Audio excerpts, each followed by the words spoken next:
Perlambatan ekonomi global membuat pasar terus bergerak di bawah bayang-bayang resesi. Apakah resesi benar-benar akan terjadi? Strategi apa yang sebaiknya dijalankan investor?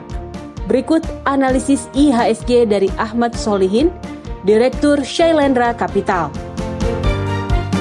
Kan kalau kita ngelihat pasar Indonesia, dua driver utama kan tentunya global macro condition seperti apa, dan tentunya faktor domestiknya kayak apa.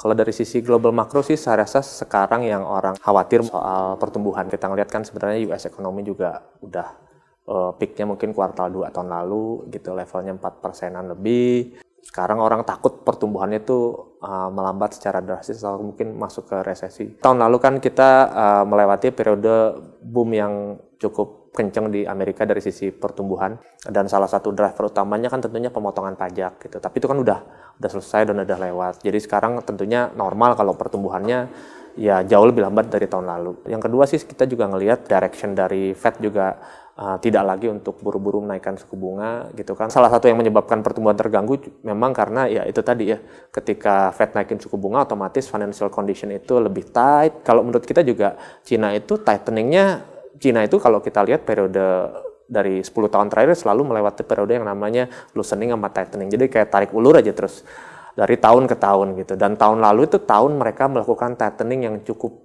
kenceng. Jadi sejak kuartal 4 mereka udah loosening gitu. Jadi 2019 ini sama gitu. Jadi tone-nya itu loose sekarang di Cina gitu. Karena memang tahun lalu terlalu ketat gitu kan, akibatnya pertumbuhan juga melambatnya agak berat. Kita nggak terlalu worry sebenarnya sama global growth. Memang melambat tapi bukan resesi, kan definisi resesi kan biasanya 2 kali negatif growth selama 2 kuartal. Arahnya sih belum ke sana. Terus kalau untuk domestik sendiri saya rasa yang pertama sih mungkin kita harus melewati dulu nih pemilu. Salah satu barometer anget atau dinginnya politik kan sosmed gitu ya. Sosmednya anget terus gitu loh. Itu yang membuat sedikit banyak kalau buat lokal investor terutama gitu ya. Kalau foreign investor mungkin mereka nggak terlalu attach ke day to day. Kita harus melewati satu periode ketidakpastian, ya sedikit banyak ada insentif orang untuk profit taking juga.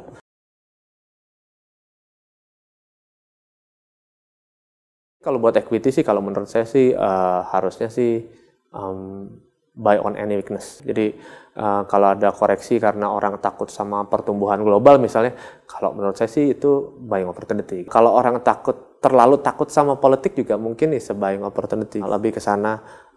Simpelnya sih sektornya kalau menurut saya lebih ke yang interest rate sensitive. Karena sederhananya sih sebenarnya kalau kita udah melewati periode pemilu dan kita melihat bahwa suku bunga di Amerika juga udah nggak naik lah ya. Dolarnya juga cenderung topish, valuasi dolar kayaknya relatif juga ekspensif. Jadi ruang buat Bank Indonesia untuk nurunin suku bunga cukup terbuka lebar gitu. Jadi tapi memang itu tadi balik lagi pemilu partly gitu. Jadi kalau pemilunya agak di luar perkiraan misalnya, tentunya bank sentral lebih menahan diri untuk menurunkan suku bunga.